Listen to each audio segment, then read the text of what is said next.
Bonjour à tous, Jean Robin, journaliste et éditeur. Ceci est la 37e édition du JT Intelligent, le seul JT sans maquillage.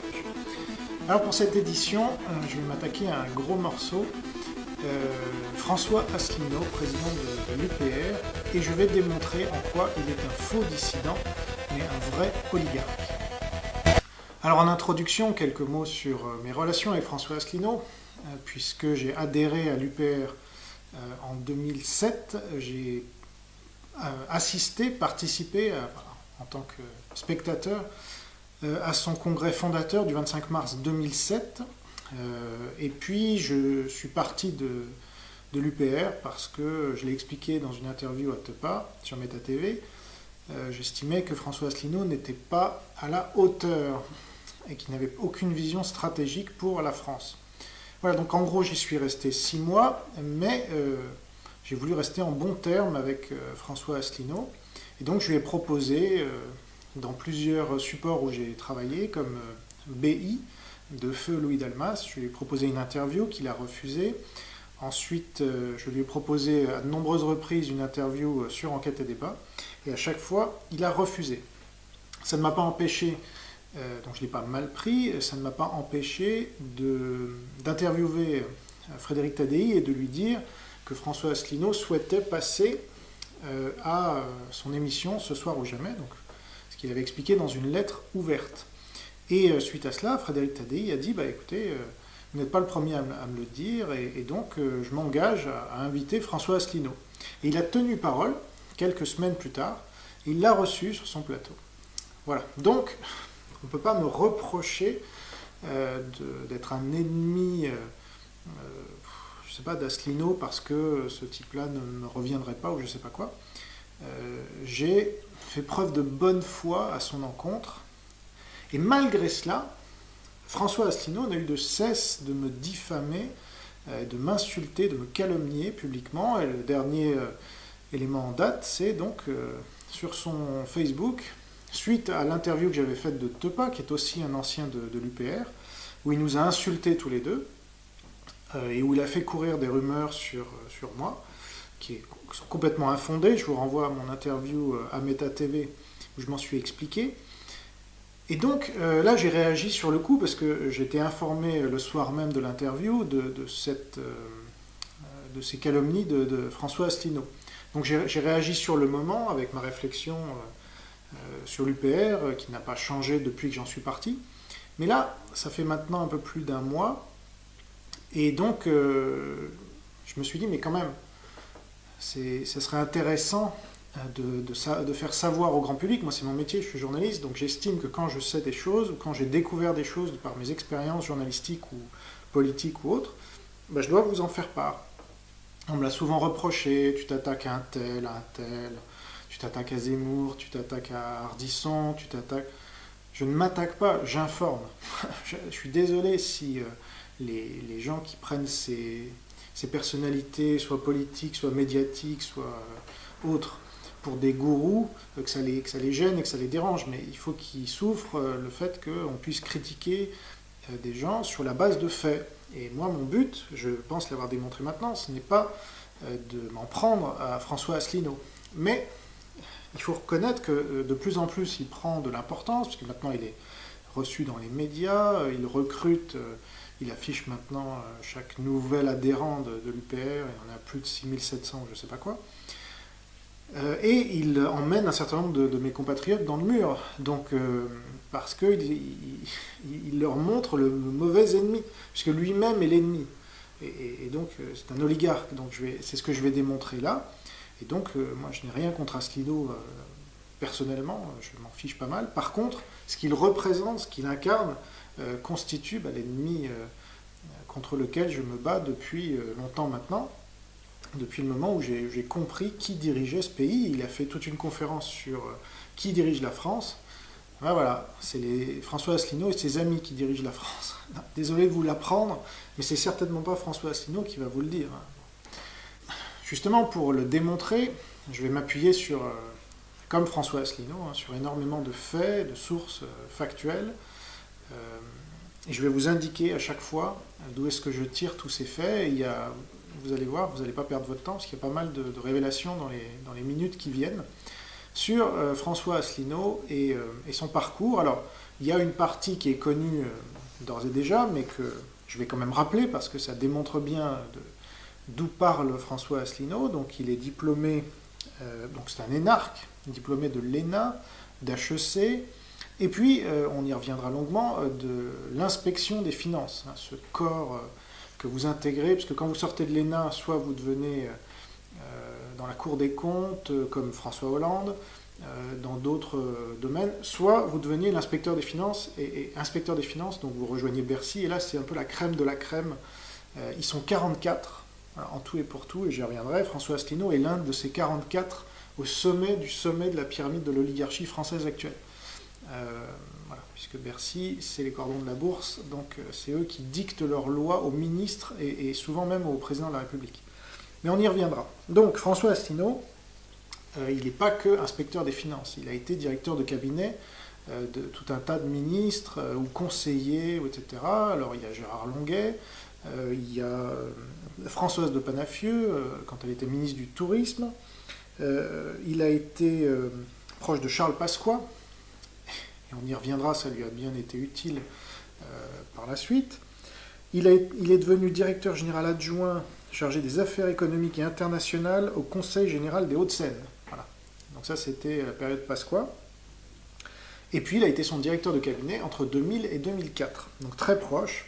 C'est d'ailleurs de lui que je tiens le fait que Pasqua n'a pas d'accent, ce que j'avais révélé au début d'Enquête et Débat, qui n'a jamais été repris par aucun média. Mais... Donc ça, on peut croire à Asselineau, parce que c'est une source fiable. Et donc Charles Pasqua, eh ben, il parle avec un accent pour se faire bien boire, mais il n'en a pas. Voilà, il vous parle comme un Parisien en réalité. Voilà, et à chaque fois, Asselineau expliquait bien que quand, voilà, dans les débuts de l'UPR, quand on avait on allait dans le 19e arrondissement, où il était élu conseiller de Paris, et donc il nous recevait là. Bon, il y avait la réunion de l'UPR, donc il utilisait son statut d'élu pour faire une réunion d'un parti. Je ne sais pas si c'est vraiment légal. Bon. En tout cas, c'était comme ça. Et puis après, on allait manger donc sur la place. Et là, il nous racontait plein d'anecdotes, dont celle que je viens de vous donner. Et puis il racontait tous ces journalistes qui appelaient Pasqua. Lui, il était à côté, c'était son directeur de cabinet. Et puis quand Pasqua raccrochait, il venait de parler avec son gros accent et tout, et puis il raccrochait, puis sans accent à Asselineau, il disait tu as eu, j'ai bien eu ce con-là. Donc c'est ça les politiques, il faut le savoir, hein, donc, ils nous roulent dans la farine à longueur de temps, Pasqua comme les autres, et donc Asselineau aussi, puisqu'il est proche de Pasqua. Il a été nommé directeur de l'intelligence économique à Bercy par un certain Nicolas Sarkozy. Alors là, c'est vrai qu'on se rapproche vraiment beaucoup de la tête de l'oligarchie. Hein. Quand on est nommé par Nicolas Sarkozy à un poste, bah, ça sent pas bon. Pour après se prétendre résistant, ça, j'y reviendrai une fois. Vous verrez qu'il y a beaucoup de similitudes entre Asselineau et Mitterrand. Bien, et donc, il n'indique d'ailleurs pas que sur sa page personnelle qu'il a été nommé par Nicolas Sarkozy. Certainement, ça passe pas. Donc, quelques autres noms d'inspecteurs général des finances, pour que vous rendiez bien compte de quelle caste François Asselineau fait partie. Alors vous avez des noms comme Alain Juppé, certainement futur président de la République, puis ancien Premier ministre, et puis ancien meilleur d'entre nous, selon Chirac.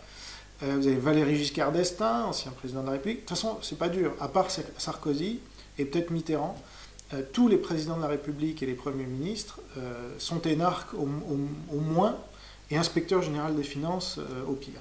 Donc voilà, Giscard d'Estaing, je l'ai dit. Daniel Bouton, ancien président de la Société Générale, parce qu'ils sont dans les banques aussi. Henri de Castries, tête d'AXA, voilà, les banques, l'assurance, tout ça. Jacques Chaban-Delmas, ancien Premier ministre. Pascal Lamy, alors il me semble qu'il est ancien directeur du FMI, celui-là. Voilà. Emmanuel Macron, il me semble qu'il est ministre de l'économie, celui-là, non? Et puis le petit protégé d'Attali. Jean-Marie Messier, hein, J6M, Jean-Marie Messier, maître du monde, si vous vous rappelez, anciennement à la tête de Vivendi, qui l'a bien coulé d'ailleurs, parce que d'ailleurs tous ces bras cassés, quand ils vont dans le privé, souvent ils dirigent des grosses boîtes comme ça, puis ils les coulent. Bah, forcément, ils n'ont jamais géré une entreprise de leur vie, jamais créé une entreprise, donc c'est pas étonnant. Alain Minc, tiens donc. Ah, voilà, encore des...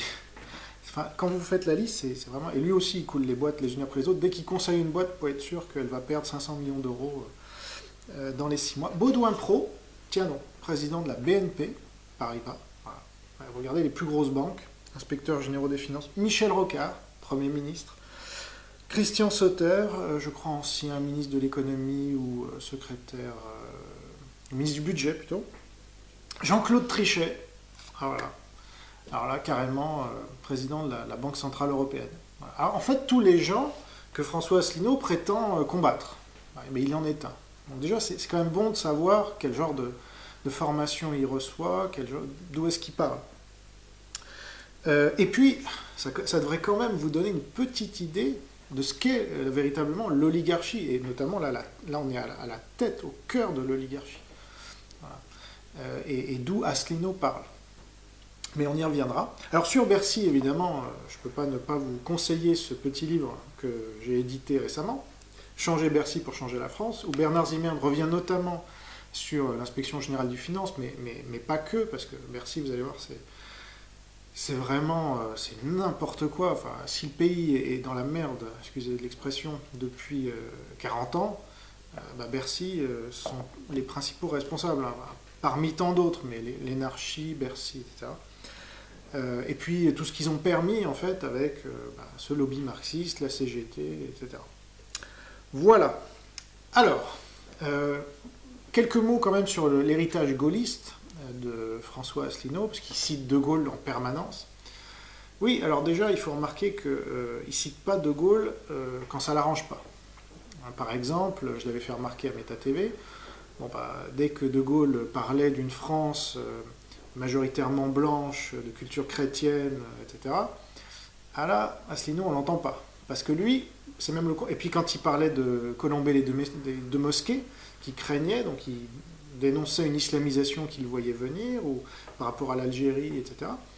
Alors là, Asselineau, on ne l'entend pas, parce que lui, au contraire, il dit « Ah non, il ne faut pas diviser les Français », parce que certainement De Gaulle divisait les Français, selon lui, et donc il ne faut pas diviser les Français, donc il va à Beurre FM, il va à ouma.com, il va dans ces médias qui incarnent une philosophie contraire à la France et à ses intérêts, qui nous colonisent, que je sache, mais c'est pas grave. Donc voilà, De Gaulle, à ma connaissance, il n'était pas pour la colonisation de la France par l'islam, il était contre. Donc cette version identitaire de Gaulle, ça ne l'intéresse pas. Et puis, il faut savoir quand même que De Gaulle, il n'a pas remis en question le traité de Rome, qui a été voté le 25 mars 1957, puisque Asselineau a fait son congrès fondateur le 25 mars 2007, auquel j'étais. Et il se gargarise d'avoir fait ça le 50e anniversaire. Ah oui, sauf que c'est pas conforme à la politique gaulliste, puisque De Gaulle, il était pour ce traité de Rome. Donc que François Asselineau soit contre, c'est pas très gaulliste ni logique. Voilà. Alors, on peut enchaîner sur le piston dont François Asselineau a bénéficié en tant qu'ancien proche de Charles Pasqua, même très proche, hein, une dizaine d'années. Donc, il faut savoir que Charles Pasqua, il a, dans les Hauts-de-Seine, c'était le grand Manitou des Hauts-de-Seine, et qu'il a fait construire le pôle Léonard de Vinci. Bon. Alors c'est un truc, vous allez voir sur Internet, c'est un truc assez gigantesque, puis beaucoup d'apparats, beaucoup de dorures, etc. Mais dans ce pôle, c'est une énorme université, et puis il y a une école de management. Alors figurez-vous qu'en 2011, alors peut-être d'autres années, mais ça j'ai pas trouvé les références, mais en tout cas en 2011, François Asselineau en était professeur. Voilà, c'est-à-dire en plus de ses fonctions d'inspecteur général des finances, on va voir qu'en fait c'est un placard doré, hein, la plupart ne foutent rien de toute la journée, mais sont payés plus de 10 000 € par mois net, sans les avantages, mais j'y reviendrai. Eh bien François Asselineau cumulait avec ce poste où il déversait sa propagande de l'UPR. Alors on a des témoignages, voilà, par exemple sur un forum, quelqu'un qui dit « Je connais ce gars, il était mon prof de géopolitique à l'EMLV, donc c'est l'école de management Léonard de Vinci. Un désastre sur pattes. Tout ce qu'il disait c'était « Les USA, c'est méchant. Sont méchants. De Gaulle, il est gentil. Et de la pub pour son parti de merde. » partie de merde, je partage pas, mais enfin, en tout cas, voilà. Il faisait la propagande dans son rôle de professeur, ce qui n'est pas compatible, théoriquement. Et quand on le contredisait à renfort d'arguments précis, il répondait « Vous êtes trop jeune, venez me voir à mon parti, je vous expliquerai tout. » Bon, donc prosélytisme.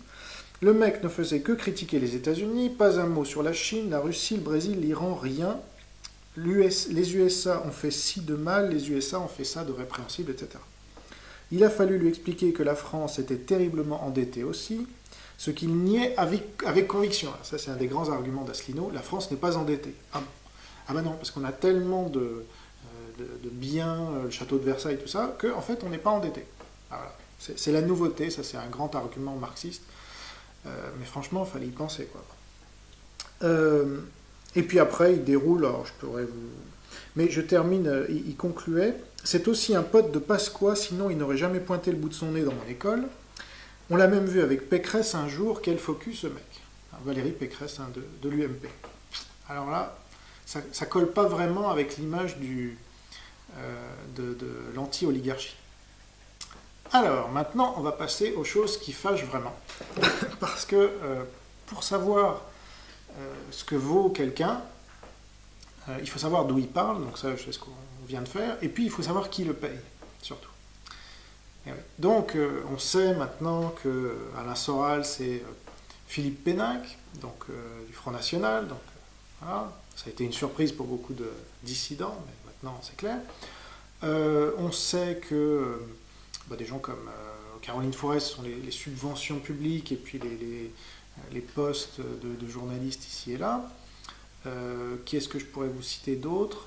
Bon, et puis alors François Asselineau, on sait pas trop, mais en fait c'est clair comme de l'eau de roche. D'ailleurs, il s'en cache même pas, mais il faut réfléchir 2 minutes. Il fait partie des 44 inspecteurs généraux des finances que compte la France. 44, pas un de plus. Hein. Alors, selon le rapport d'activité de l'inspection générale des finances de 2013, sur lequel j'ai pu mettre la main, donc, il fait partie donc, de ces 44 inspecteurs généraux des finances, qui est la plus haute distinction à Bercy. Bon. Donc, il est tout en haut de la pyramide. Et il serait un dissident. Alors ça, première supercherie, parce que quand on est payé par l'oligarchie, chez moi, hein, enfin, après, je sais pas, peut-être il y a des gens qui ont des notions relatives des choses. Moi, non. C'est-à-dire que je travaille pour les intérêts de ceux qui me paient, logiquement. Bon, donc, moi, j'appelle ça la collaboration. Alors, c'est là où le parallèle avec Mitterrand est intéressant, c'est qu'il cite Mitterrand dans de nombreuses de ses conférences comme un modèle qui a dénoncé l'emprise des États-Unis, etc. Évidemment, Mitterrand, comme Asselineau, il déviait les patriotes de la véritable menace sur la France et de la pieuvre marxiste, et il désignait les États-Unis. Il disait, regardez, c'est une guerre à mort, ou je sais pas quoi. Donc, il cite un collabo en puissance comme un modèle, c'était Mitterrand, quelqu'un qui admirait l'Allemagne de l'Est, enfin vous connaissez, et surtout qui a reçu la francisque. Mais ce qu'on sait moins, c'est qu'il l'a reçue en 1943. Donc là, la guerre était quasiment terminée. Donc les nazis perdaient partout.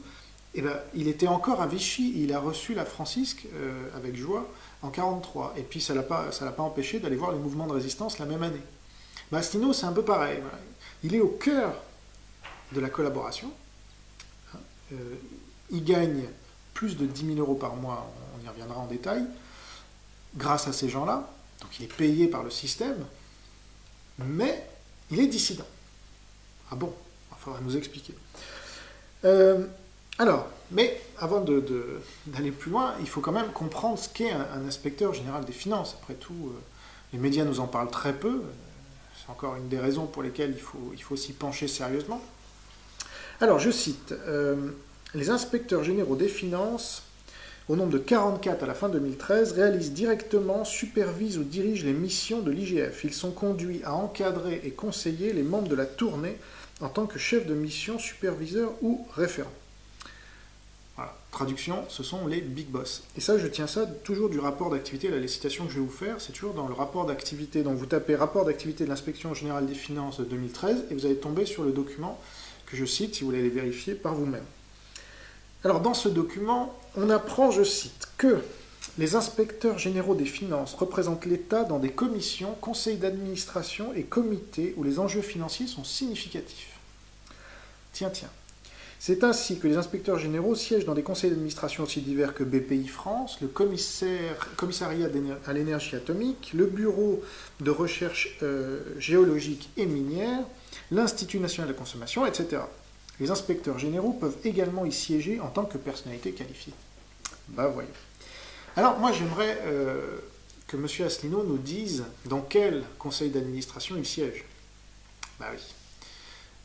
Parce que moi j'en ai trouvé un, mais où a siégé, parce que c'est intéressant aussi. Et donc moi j'en ai trouvé un, mais il y en a peut-être d'autres qui sont moins faciles à trouver. Et encore, celui que j'ai trouvé dont je vais vous parler à l'instant, il ne figure nulle part sur aucune des biographies de M. Asselineau. Et d'ailleurs, s'il avait une fiche sur Wikipédia, on pourrait le rajouter volontiers. Alors voilà, on apprend dans le JORF numéro 75 du 31 mars 2005, donc c'est le journal officiel de la République française, page 5826, texte numéro 49, comme ça vous avez la référence complète.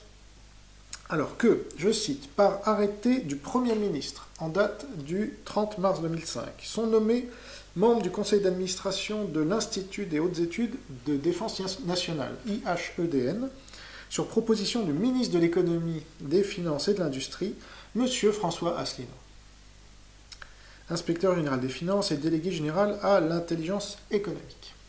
Voilà. Donc, et d'ailleurs, il l'était toujours en 2007. Donc, alors voilà ce qu'on lit sur, parce que je me suis procuré évidemment le rapport de l'IHEDN de 2007, rapport d'activité, c'est intéressant pour voir, parce qu'à ce moment-là, François Asselineau se déclarait déjà souverainiste, et puis, bon, proche de Pasqua depuis les années 2000, 2004. Donc en 2005, il est déjà souverainiste, anti-européen, etc. Alors, voilà ce qu'on lit sur le rapport d'activité de l'IHEDN en 2007. Pareil, vous tapez rapport d'activité IHEDN 2007. Je cite, « Il existe une synergie entre l'IHEDN et les centres de recherche universitaires étrangers. L'Institut a participé au colloque de l'université Johns Hopkins à Washington. » Alors là, c'est là où c'est marrant, parce qu'Asselineau, il adore faire des liens. Ah, vous voyez, lui, il a travaillé là, et donc c'est un suppôt de Satan, parce que c'est les États-Unis ou c'est l'Union européenne, etc. Bon, alors là, il faudra qu'il nous explique donc comment il a pu travailler, être au conseil d'administration d'un organisme qui a des liens très forts avec les universités américaines. Voilà, donc par ailleurs, il a été présent, donc là il parle de l'IHEDN, il a été présent au colloque d'Aix-en-Provence organisé avec l'Union européenne et l'université d'Aix sur l'Union européenne face aux armes nucléaires. Voilà, donc vous trouvez ça sur ce rapport d'activité, donc c'est intéressant, vous ne trouvez pas?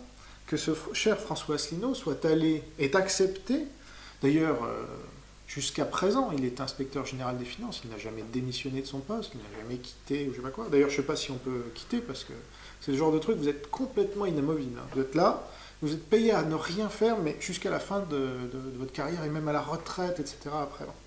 Mais là, voilà, il a accepté d'être nommé au conseil d'administration de l'IHEDN, donc qui est proche de l'université Johns Hopkins à Washington, et qui a été présent au colloque d'Aix-en-Provence organisé avec l'Union européenne. Et non. Mais vous allez voir, c'est pas tout, parce qu'évidemment, là, on pourrait me dire, oui, mais bon, c'est une exception. Ah non. Parce qu'on lit aussi avec une belle photo, là, que je vous mets à l'instant, une belle photo de groupe devant le drapeau européen. Alors, j'ai pas trouvé François Asselineau dessus, mais ça représente le Collège européen de sécurité et de défense. Alors, que nous dit ce rapport de l'IHEDN? Correspondant français du CSED, donc Comité européen de sécurité et de défense, créé en 2005, l'IHEDN représente à ce titre la France au comité directeur et au conseil académique. Intéressant. En outre, pour les deux niveaux d'enseignement, cours d'orientation et cours de haut niveau, il désigne les candidats français et organise les modules à la charge de la France.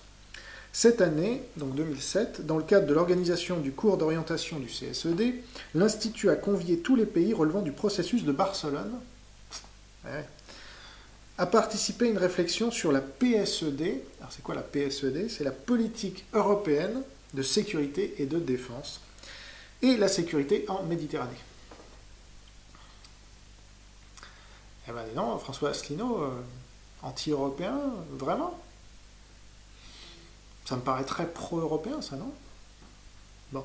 Alors, ça c'était pour l'IHEDN. Mais il faut en revenir à la source. Qu'est-ce que c'est que l'inspection générale des finances?